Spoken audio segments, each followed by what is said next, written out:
Do you have a particular area of your business that just fascinates you? Perhaps it's a technical aspect of construction. Perhaps it's the idea of how the geographic area that you're in can be developed and you're really committed to learning more about that. Well, for me, one of the things that fascinates me is marketing. I've been in sales and marketing my whole life, and I feel like I'm just getting started figuring out what it's all about. And that's why I'm always happy to get experts in marketing on Construction Genius, because it's something that we can always learn more about. And my guest today is Wayne Mullins. He is the founder of Ugly Mug Marketing, and he is the author of this book, Full Circle Marketing. There it is. And he is a returning visitor to Construction Genius. Links in the show notes to our other episodes. The reason I have Wayne back on is this. He knows what he's talking about. He speaks in straightforward language that we can all understand.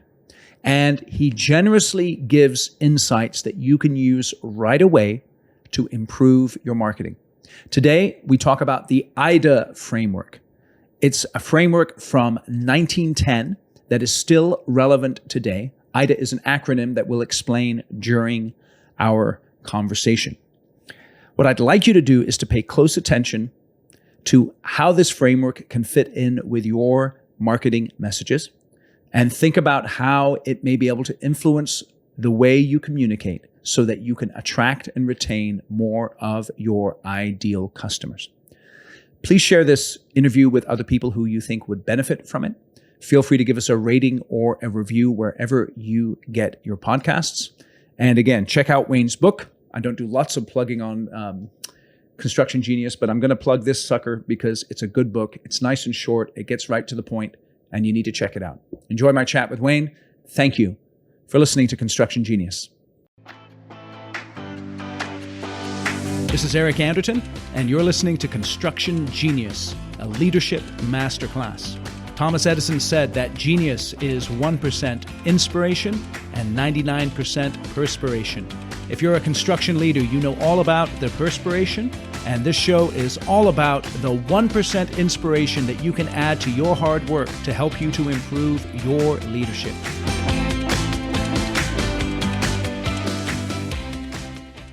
Wayne, welcome back to Construction Genius. How's it going, Eric? Thank you again so much for the opportunity to be back. Looking forward to this. Well, I bring you back because I like to have experts on the show who know what they're talking about. Well, I take that as an honor that you would think that of me. And again, I always enjoy our conversations because you truly get marketing. And so few people that I have the privilege of speaking with on podcasts really understand marketing. Most of them come from different aspects of business. But for someone who can truly understand and speak the language, it's like I could sit and visit all day. So thank you. That's terrific. And it's funny because I very much view myself, I think like in my mind, I think, man, I got sales nailed pretty well, but marketing, marketing seems like something where you've always got stuff to learn. So I'm so glad to be able to learn a little bit more today. I'd like to just kick off with this idea of A.I.D.A. A.I.D.A. What is A.I.D.A. and why is it important for marketing strategy? Absolutely. So, the world we live on today, and Eric, it's always changing, rapidly changing. It's, we can't hardly keep up with all the tricks, the tactics, the strategies that are coming out. We go to a convention or we look at something online and it's like, oh, we really should try that, do that thing. A.I.D.A. is this thing that's been around since 1910. It was a marketing strategy that was tested way back early 1900s. It was first written about in 1910. Now, for some people listening or watching, they're probably thinking, okay, I'm done with this. Like 1910, today's 2021, 2022. Like what's going on here? This can't be useful.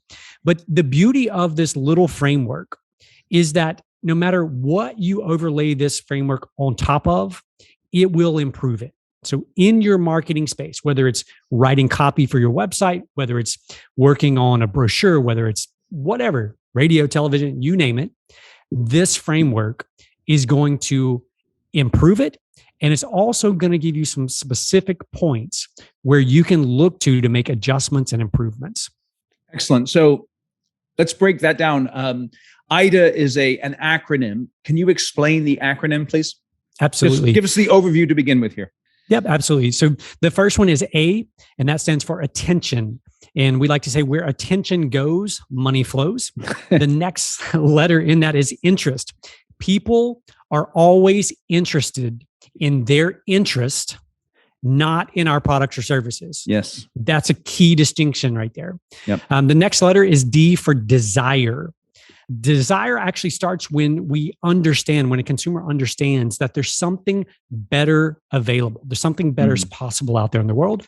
And then the last letter again is an A, and that stands for action. We as marketers, as business owners, have to give the people that we're marketing to a singular, clear, specific step on what to do next. So that's the quick overview.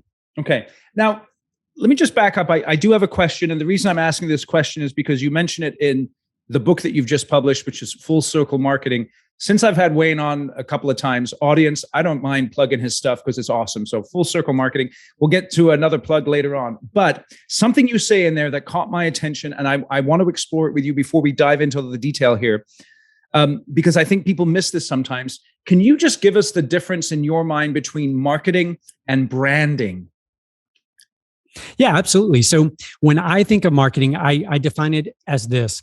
Marketing is your ability, Eric, to both attract and to keep a customer. Right. So there's two components in that. Branding isn't actually what we believe to be true about ourselves. Branding is what the marketplace believes to be true about us. And so oftentimes we sit around these and have these conversations about, what's our brand represent? What do we stand for? How are we going to position ourselves? All these things. We're talking about our brand. But the truth is, our true interpretation, or the true interpretation of our brand, is what the people in the marketplace believe to be true about us. So then, with that being said, what place is there for all of the branding efforts that people go through? So for instance, when I'm recording this, Zuckerberg was up there yesterday talking about basically a new brand for Facebook for whatever reason, what place does branding have? That the image and the colors and all that kind of stuff. How much importance do you put on that in terms of the idea of attracting and retaining customers? Sure. What I would say is this, Eric, that perception becomes reality, right? Perception becomes reality. So in branding, it is our attempt to influence what the marketplace believes about us. Now, that sounds kind of counterintuitive to what I just got through saying, but let me clarify. Here's the distinction or the difference. We as business owners or as marketers, our view is so often jaded. We believe we're providing, this superior level of service. And the reality is we may not be. So we assume that our brand is here. We assume our brand is, the Ritz-Carlton or the Four Seasons level of service. Right. But the marketplace doesn't agree with that. And that is where we can have the fancy logo, the nice colors that try to make us look like Ritz-Carlton or whatever, the gold standard is in the industry. But if our actual service, the way we operate, the way we provide our services doesn't match that, then it's in vain. Like we've done this for no reason. Right. Okay. All right. Now, I want to go back to A.I.D.A then. Attention, interest, desire, action. And this is a practical, usable framework. So let me just ask you to start with here. Why is it difficult to get people's attention? I would say that the reason it's difficult to get people's attention is because we copy what our competitors do. And when we copy what our competitors do, we blend in. I call it actually marketing incest. We look around and we say, oh, well, they're successful. They're doing this type of ad. We're going to do something similar, but we're going to try to make it a little bit better, right? We're trying to make it more creative or try to use a better photo, or we're going to get drone footage instead of just still shots or whatever the thing may be. And so until we're willing to stand out, until we're willing to actually look at what everyone else is doing and go the opposite direction, we're not going to stand out. So jumping back to your thing about Facebook and then the name change, whether it's a good idea, a bad idea, a terrible idea, it doesn't matter. Mark Zuckerberg just consumed probably hundreds of millions of dollars worth of free publicity all over some stupid name change. Right. Therefore, he captured attention by doing something completely unexpected, completely out of the blue. So what I would say is the people listening and watching this, look for those opportunities. Look for the opportunities to stand out. Now, does everyone think Mark Zuckerberg's idea to change the name, or whoever decided that in the company to change the name, is smart and brilliant? No. Half the world thinks they're idiots and they're stupid. Why do this? Right. But it doesn't matter. They've captured the attention. Okay, so let's explore that, because I can think of, folks on that are listening to this. They're construction company owners and they run construction companies, and they might be saying, Wayne, I don't really want to stand out in a way like that, where half the people are going to say you're an idiot and half the people are going to say I'm kind of cool. So how do you, I want everyone to like me. I want everyone to think I want to do business with that construction company. Is that just the wrong approach to take? It's the wrong approach until we get crystal clear about who exactly we want to serve, right? That's the customer avatar. What does your ideal customer look like? So anybody that has that thought running through their head, number one, you're approaching business, you're approaching marketing with a scarcity mindset, right? You believe that if you somehow offend somebody, you do something that causes somebody to look away, to walk away, to whatever it may be, that now you're out of one option, right? You're one less. That's a scarcity mindset with our marketing. The flip side of that, the converse side to that, says, I only want to speak in a way that's going to resonate, that's going to capture the attention in a positive way of the people we love to work with and we love to serve. I have one more question I do want to ask you about attention. You've kind of answered it already, but let me just ask it again. What are ineffective ways that people seek attention? You've already touched on imitation. That's one. Can you give us a couple more? Yeah. So, if you want to be ineffective at capturing attention, number one would be to dilute your messaging. In other words, if you could go into a certain category or into a certain publication or into a certain avenue with your marketing, and be very strong there, but it would require a large chunk or a large percentage of your budget, don't dilute your budget and do a bunch of little things. Look for those big splashes. I would argue that it's better to have 3 or 4 huge splashes in a year than little tiny trickles all along throughout the year. So that would be another, I think, important point, is look for those opportunities to really pour fuel to the fire, if you will. Okay. So attention is the first step. And in order to get attention, you have to be willing to stand out.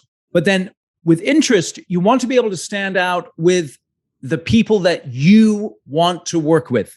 And so let's talk about that. You mentioned the customer avatar. Please explain what you mean by that. Absolutely. So the customer avatar, if you think of all the clients that you've served, if you were to go through and say, okay, what are the core characteristics of our perfect ideal client? In other words, are they married? Are they single? What's their family life like? Vehicles that they drive? What do they do for hobbies? You want to go through and answer all of these types of questions. And the reason is this. I sincerely believe that the number one, if there was ever such a thing as a marketing secret, that the word empathy would be that secret. When you can actually have true empathy, not manufactured, not fake, but when you have true empathy for your customers, for your clients, everything else changes for you, because the way you communicate changes, the way you serve changes, and that is the ultimate ripple effect in marketing. Okay, so just for the sake of the conversation, define empathy for me in your mind. What are you thinking here? Sure. So I think sometimes when people think of the word empathy, they think of acknowledging the way somebody else feels or what they're going through. Like, oh, I see that you're going through, hard time, difficult time, things are great, whatever it may be. Right. But I would define empathy as, one, acknowledging whatever they're going through, but number two, actually feeling what they feel in that moment. And that is why it's so difficult to have genuine, true empathy. Because genuine, true empathy, Eric, requires that we know our customers, our clients, at a level that is beyond superficial, which ties all the way back into that whole customer avatar. It's so important that we define our ideal customer, that we know everything about them. Because number one, it goes back to that attention thing. Then when we are going out to capture attention, we know where to put that attention, right? We know where to put the messaging so that it captures the attention of the right people. Okay, so then how am I to start to build this avatar that you're talking about so that I can focus in my message and grab attention of my ideal client? The simplest place to start is actually just go back through, make a list, write down, what are the top 10 clients that you've worked with? Your favorite, they were pleased, everyone was pleased, it was a great experience. Yep. And then begin going through and asking some of those very basic questions, work life, family life, live, geography, all of this. I have a whole list of questions that we go through when we're working on customer avatars. Do you have a resource for that? Is there something that someone can get to help with that? Yeah, I can get you the link and you can put it in the show notes. Perfect. We'll make sure that's in the show notes. Go ahead, please. Yep. So instead of me trying to rehash all those questions, we can just give it to them to download. But the other part of this exercise, when we truly understand what our clients are interested in, we do this exercise called the Magic Journal or the Magic Journal page. So imagine for a second, Eric, that your ideal client gets up in the morning and they're going to stumble over to their desk. They're going to pull out their journal and they're going to sit down to write a page, right? So they're wiping the sleep from their eyes. Maybe they have a cup of coffee in their hand and they're sitting down to write a page in their journal. And they open it up and somehow, some way, the page is already filled out. They're like, did my kid do that? Like, what is this? They start reading and it is as if they wrote that page. And they begin wondering, how did this get here? Who knows me so well that they understand my feelings? They understand my desires. They understand what my life looks like today, right? That is the power of what we call the Magic Journal page. You write a page as if you're writing a page from your ideal client, from their journal. From their journal. And what that does, Eric, if you do that exercise and then you go sit down to write your ads or your copy or the text on your website, you write it from a completely different perspective and through a completely different lens. It completely shifts, unlike anything I've ever seen. I mean, literally, you can have somebody sit down and write text for their webpage, tell them to write a couple hundred words. You then bring them through that exercise, have them go write words for another page, blown away completely different. Interesting. And so if I'm coming from that understanding of the customer's perspective and I do have that genuine sense of empathy for them, then that will be the key to me getting their interest, because then I'll be speaking their language. And when they come across that on my webpage or my advertisement, it'll click with them. Is that what you're saying? That's exactly it. What are in a good marketing message that does grab someone's interest? It's one thing if somebody knows where I'm coming from, but as a business owner, I've got certain problems that I'm looking to solve or certain things that I'd like to achieve. What are the basic problems that a business faces that should be emphasized in marketing on a consistent basis in your mind? Yeah, I think it's going to vary slightly based on it's and based on the type of client that you're going to serve, right? Because they have different things that are taking place in their lives. So if it's municipal, those interests are slightly different than if it's commercial construction project. Right. And even within those groups, it's going to vary based on who you're serving, right? The type of client in that particular instance. But what I would say when it comes to speaking to those interests, it goes back to, there's certain core categories, their fears, their desires, their goals, the things they want to hedge against or insure against. That's a huge one, particularly in the construction world. Yep. What are the things that they are hoping to insure against? Pride, reputation, their pride, their reputation play huge factors into those things. And so learning to speak around those topics are continual. Okay. So that leads us then to the D of the A.I.D.A. We've done the A, attention, I, interest. Now let's go to the desire. And when it comes to desire, what is so vital about that as it relates to marketing? Yeah, great question. When it comes to desire, where I love to begin would be with Maslow's hierarchy of needs. Okay. So anyone who's had like a psychology class back in the day, you're familiar with this. You're familiar with it. So at the very bottom of the pyramid, we have our basic psychological needs. And so just this would be food. Yeah. And just for the audience sake, on the video, I'm sharing a screen now of Maslow's hierarchy of needs. Do you think I've got the right one here, Wayne? Yeah, that's it. Okay, That's good. it. Okay, so let's go through this now. So I'll put this in the show notes as well if you're listening, but if you're watching the video, you can see it right now. Go for it, Wayne. Sure. Yeah, I'll just run through them super quick, and then we'll come back and talk about the importance. So at the very base of the pyramid, food, shelter, clothing, all those things. Right above that would be safety needs. So personal security, employment, health, etc. We move up then to love and belonging. In other words, friendships, intimacy, family, sense of connectedness. And then right above that is esteem. That's self-esteem, respect from other people. And then at the very, very top, that's self-actualization. That's the desire to become the best we can. That's the desire to contribute into the future, right? To make a lasting impact, things like that. So what's super interesting is when we overlay this with our marketing, number one is we have to ask, okay, where do we fall with our products or services? Which of these needs are we actually fulfilling? Can you give me, can I just stop you then real quick? Can you give me an example? It doesn't have to be construction of a product or service and where it falls in this hierarchy, please. Sure, absolutely. I'm going to use one that actually use in the book just because I think it paints an easier picture. Great. So imagine that you make and sell vegan bars, like nutrition bars. Yeah. Vegan nutrition bars. Okay. So your first thought is, okay, well, that's food. So it's going to be a psychological need, which is at the base of the pyramid. Physiological. But then, physiological, need. So then, that's where we began. But then if we look above that, we have the safety needs, right? And we could say, okay, well, people who are interested in this vegan health bar, they care about their health. So to them, that meets some form of health safety need, right? It's better than a bar that's unhealthy. It's better than some other alternatives that are out there. Yes. Then if we really dive into it, what's interesting is that someone who's a vegan, depending on their level of, I don't know if veganness is a word. Veganness is a word. We'll use it.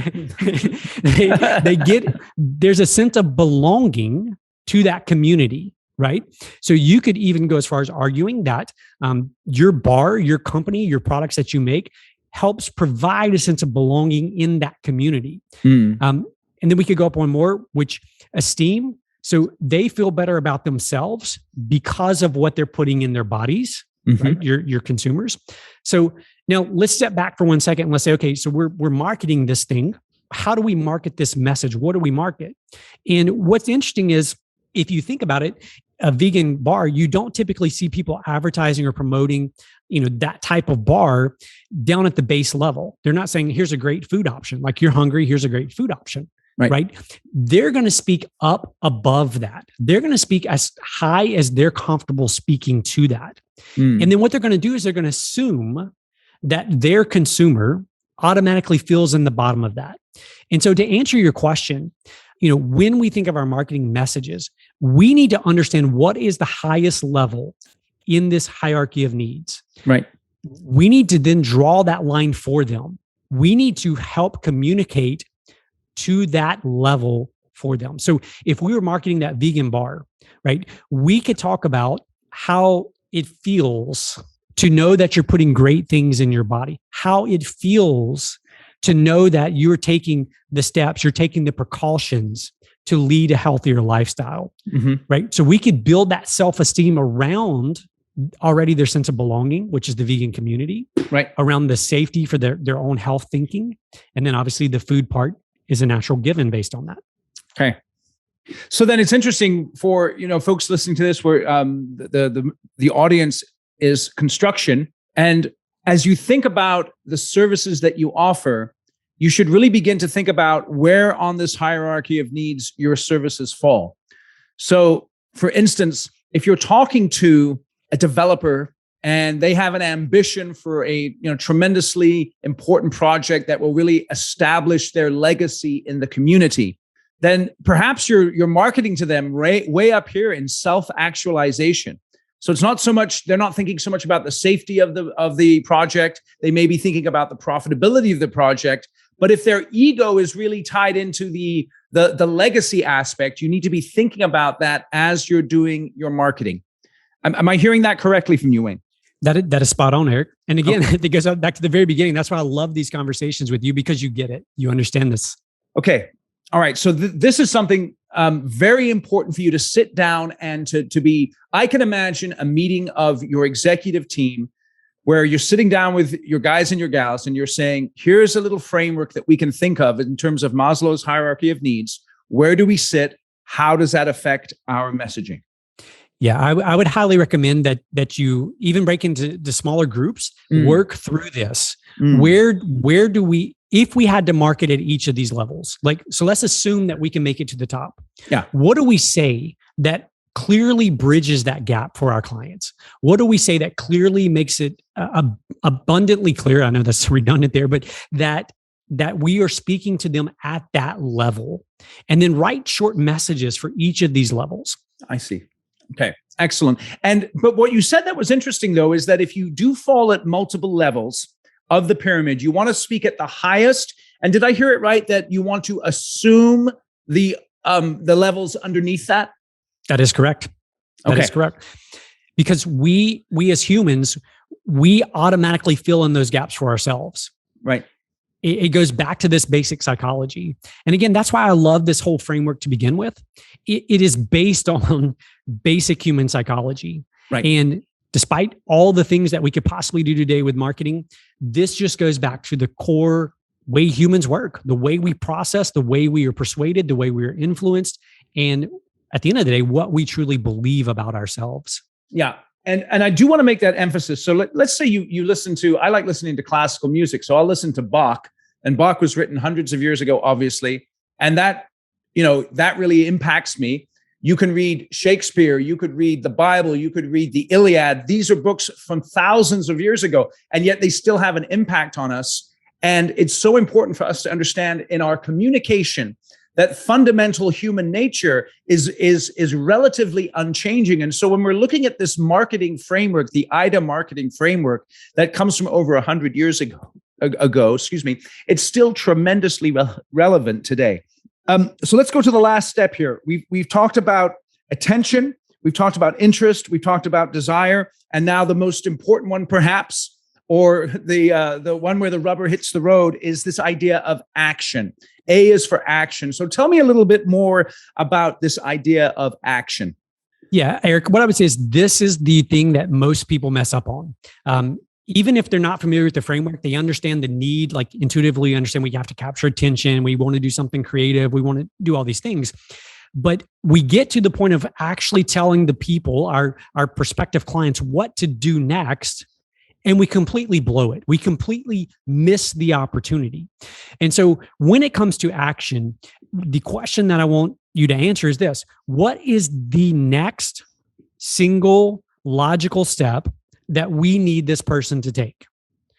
Not, we want them to sign the contract or, whatever that longer picture is. What is the single next step that we want them to take? Yeah. Now, this will change based on the marketing piece itself, right? So if this is a piece that's out there to help bring in leads at a high level, right? We're just trying to get leads in the door. That action is going to be different than something that's going out to a warm prospect list. The action going to them is going to be different, right? When you have this in place correctly, this is what I'd say: your marketing, when done correctly, when you follow this framework, the A.I.D.A framework, it will make selling almost unnecessary. When you do your marketing correctly, it will almost make selling unnecessary. So in other words, by the time they get through this process, these 4 words, you shouldn't have to convince, you shouldn't have to cajole, you shouldn't have to twist arms or persuade. Your marketing has done all of the work for you. So you now simply need to tell them through this marketing piece, here's the exact step you need to take next. Okay. So let's talk about that idea of action. And you've hit on it already. I think sometimes what I see in marketing is that there is no next step. And I think maybe this is one of the differences between branding and marketing, is that branding, it looks pretty, it looks awesome, but then, you don't know what to do. And so you just click on something else. As far as marketing is concerned, I think sometimes people jump too far ahead and they ask people to take an action that they haven't prepared them for yet. So it's like, I go out on a date with you and you ask me to marry you on the first date. I'm like, dude, or, please, that's not where we're at. So help me here with that idea of the right action for the right part of the marketing funnel that you're in. Sure, absolutely. So, Eric, if we were just to think about a traditional sales funnel or selling cycle, there's kind of three elements that are required when you sell anybody anything. Number one, they have to know about you. Mm-hmm. Number two, they have to like you. Yep. Number three, they have to trust you. Okay. So, that's core psychology of selling. Yep. The same is true of marketing. So, step one is our call to action is when we want people to know more about us. What is that action? What is the logical action? Is it visit the website to learn more? Is it request the brochure? Is it, schedule a call? What is that next step? Yep. So then we want to build the liking, right? So know, like, and trust. We want them to begin liking us more. We want to, using the marriage analogy, we want to begin the courting process or the dating process or the engagement process. Yep. So what action do we need them to take there? At that point, we're probably beginning to shift into much more of a two-way dialogue, right? When we begin that building the liking process and moving into the trust process, usually at that point, it's reciprocal. In other words, they're no longer just doing exploring. They're not just clicking around the website. At that point, somewhere in that transition is where we are engaging in dialogue with them, whether that's email, whatever it may be. Okay. And then just that last one is trust, right? Yep. So when we're at that stage of trust, the actions are baby steps, right? So it's not like the first conversation we have with somebody, we're saying, okay, let me pull out the contract here and get you to sign it. Yep. It's okay. The next step is we're going to talk about financing, or we're going to talk about deliverables, or we're going to talk about scope, whatever that next step is. At each step, have a clear, concise call to action. Okay. Excellent. And we've had Wayne on the show before, just so you know. So episode 137 of Construction Genius, we dive into a little more detail on this. And the title of that episode is The Natural Progression, Stranger, Friend, Client, Evangelist. So to get more information on this particular part of our conversation, go back and, listen to 137. I got a bit of a cough, guys, so sorry about that. Okay, let's wrap up here then. We've talked about attention, interest, desire, and action. What should my next steps be? I'm a construction company owner. I want to begin to lay hold of this framework, to learn it a little bit more, and to put it into effect. What's my next step? Step number one would be this, Eric. I think that we often have this tendency for complexity bias. We believe that if something is simple, if something is old school like this, that it can't possibly work, right? We are prone to complexity bias. So step number one is to give yourself permission to at least suspend that belief that just because this is old or just because this looks so simple, that it can't be effective. So we have to set that aside. Right. The next thing that I would say is this: take any of your marketing pieces. It doesn't matter. Grab one of them. Go grab it and walk through this framework with that piece in your hand. How did we use this piece to capture attention?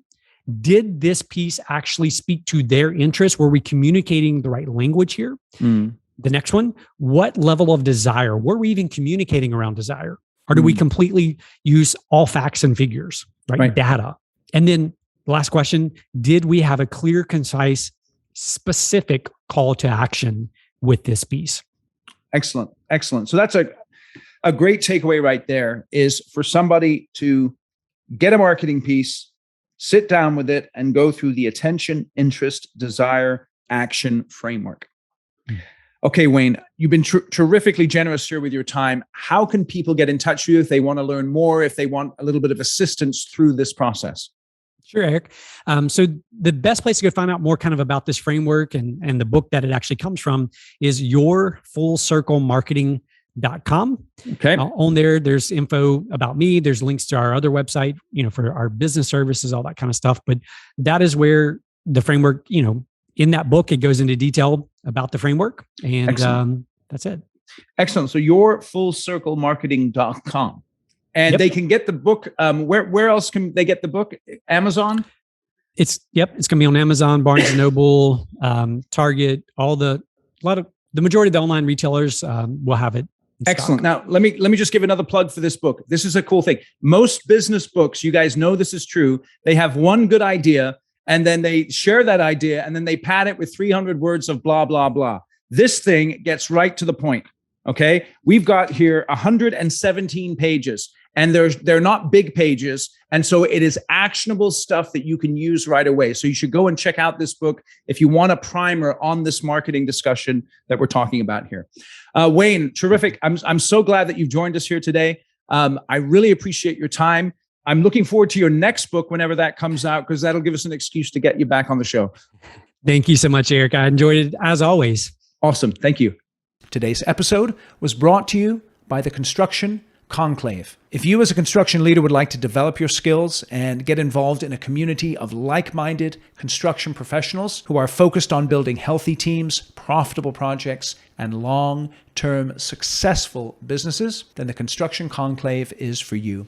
It's a private, invitation-only group of construction leaders that are focused on developing their leadership skills. We do training every single month online that looks at how to become a better leader in a very practical, straightforward way. We also have other events that build community and camaraderie so that you can associate with others who are interested in developing their skills as leaders. If you'd like more information and to see if you qualify for participating in the conclave, feel free to reach out to me, eric@ericanderton.com.